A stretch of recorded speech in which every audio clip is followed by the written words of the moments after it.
Hi everybody, today we've got the Tech TX3 Pro Android TV box. This box has the uh, Amlogic 905X system on a chip. It's got 1 gigabyte of RAM and 8 gigabytes of internal storage.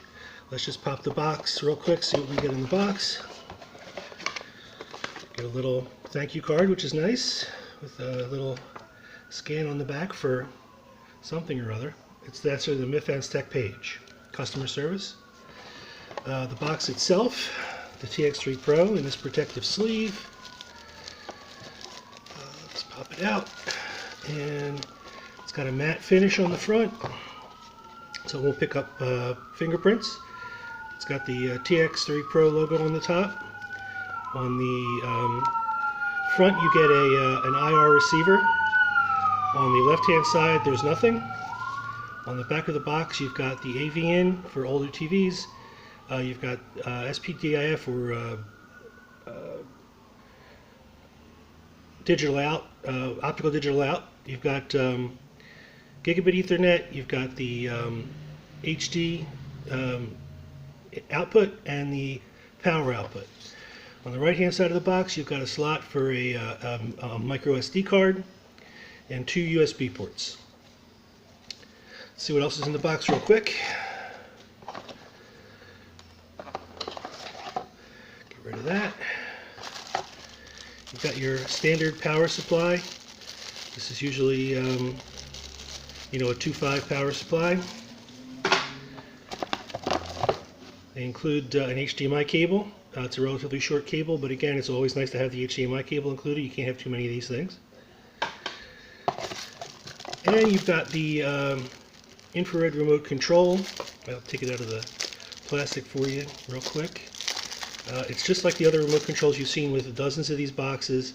It's okay for basic use, but for a better experience, I always recommend you get an Air mouse or a USB mouse and a keyboard, because like I always say, these boxes think they're tablets, and you're going to want to use the mouse or an Air mouse for a touch interface for the apps you're going to download from the Play Store that don't support a controller or a remote control.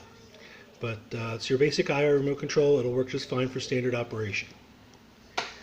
And lastly, in there is your really simple user guide. Nobody reads these things, but it's in English. It's got a couple of illustrations if you need it, but these are very plug-and-play devices. So, all right, that's it. That's all we get in the box. So let's plug it in and see how it works. Okay, so here's what we get when we boot up. It's a pretty quick boot. The splash screen is only on there for about 5 seconds, which is a pretty quick boot for a 905X processor. You get this standard launcher, which you've seen before on lots of different boxes. It's adequate. It'll work. It's not the best launcher in the world. I usually throw Nova launcher on these things, but for the time being, we'll take a look at what comes out of the box, and that's this launcher. You have your apps drawer, your local stuff, which is stuff that doesn't use the net, a settings, something for music, recommended, which is usually your favorites, and then online video, which will take you to Kodi. You've got this app installer, which you can use if you want to, but obviously the system itself will install apps. Kodi, the movie player, music, and the Play Store. Those are, and you can add additional favorites if you want to with this plus. Just navigate to the app you want to add. Say you want to add Mabro, check it off, hit the back button, and Mabro shows up. You're basically, for this demonstration, I'm going to be using the included remote and a wireless mouse, because the mouse gives you a little more flexibility for things that use a touch interface. Let's go to, now this is a box with 1 gig of RAM and 8 gigabytes of internal storage.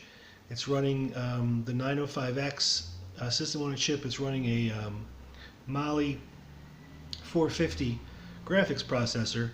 So with a gig of RAM, you're not going to be playing like heavy games on this thing.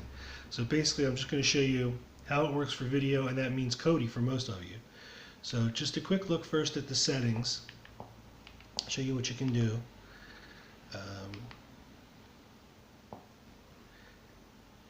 You have the network, either Wi-Fi or Ethernet. Right now I have the Wi-Fi connected. You can set your display, for resolution, position, um, daydream or sleep. HDR is for 4K TVs if you have one, and you can bring the navigation bar up and down on a toggle if you like. The top notification bar is always there unless you're in an app that gets rid of it. Most full screen apps will, Kodi will, but the movie player will. But if you want the navigation bar at the bottom, which some people like for multitasking, then you can turn it on and off here. Sounds are basically just for turning off the system sounds, the little boops that you hear when you go from place to place. Digital sounds will let you decide how you want to stream the digital out, which is HDMI. Generally, I set this for HDMI because I'm using a pass-through to a surround receiver, but PCM will work fine for you if you're just using it for a TV, or HDMI will work fine. SPDIF is only for somebody who's using an optical out cable on the back for that optical port that I showed you in the unboxing.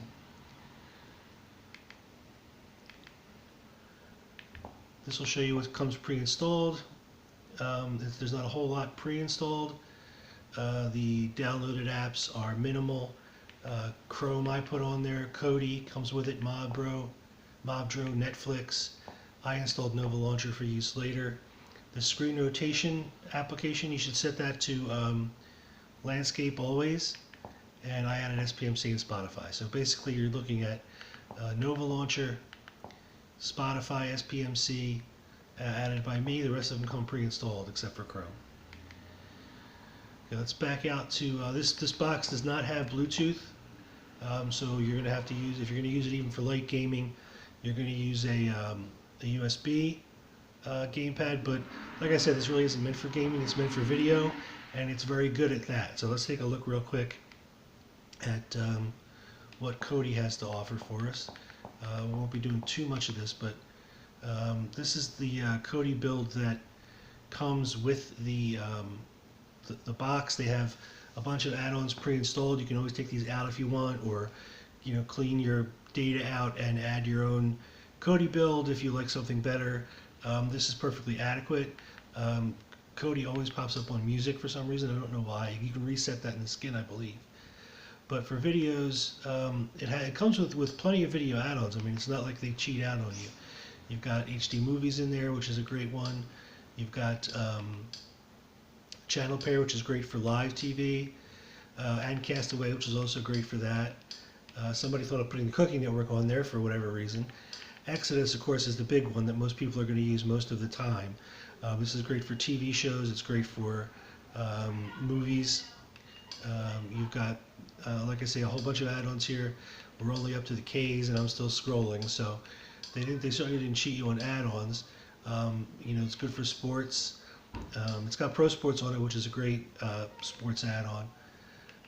And if you're into UFC, it's got something like that. Turks is a good overall add-on for video.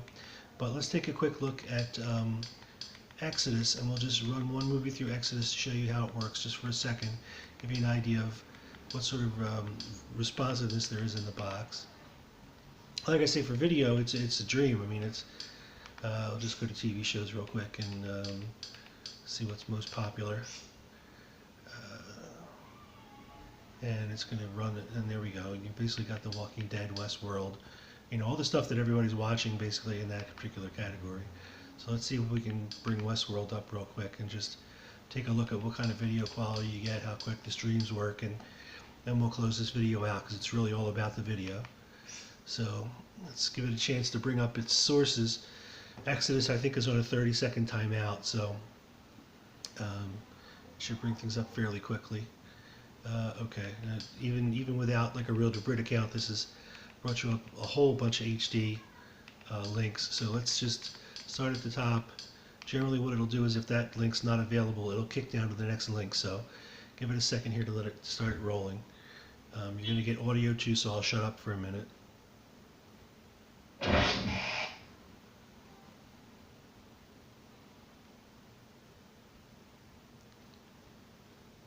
Okay, you know what? Let's stop that because it's having a buffering problem. We'll just go to another link. That's the beauty of Kodi, and we'll see if we can't bring up something that moves a little quicker. There you go. That's the beauty of Kodi. One stream has a problem, you go to another stream.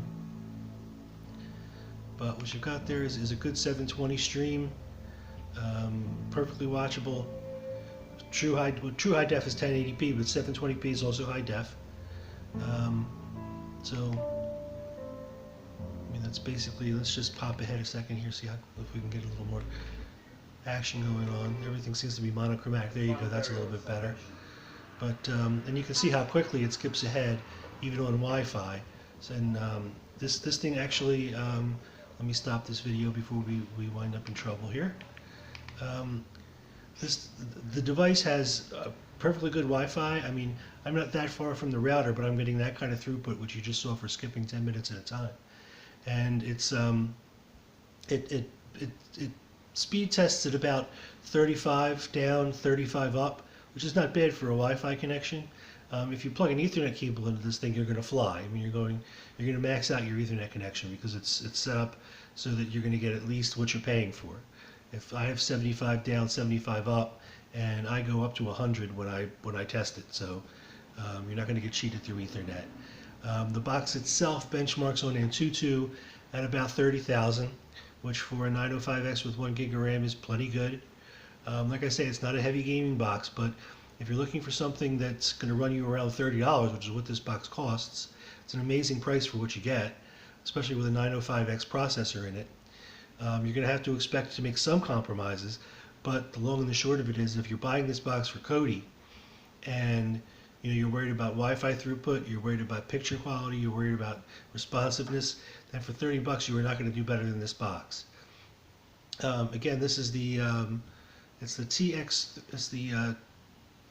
TX3 Pro from Miffenstack. It's available on Amazon, I think, for $33 and change, which is amazing for a box like this. If you're interested in a box that does video well, and you're not into heavy gaming, then I would definitely give this one a try. It's every bit as good as any other box with those specs out there. So, all right, guys, that's it. Thanks. I'll see you on the next one.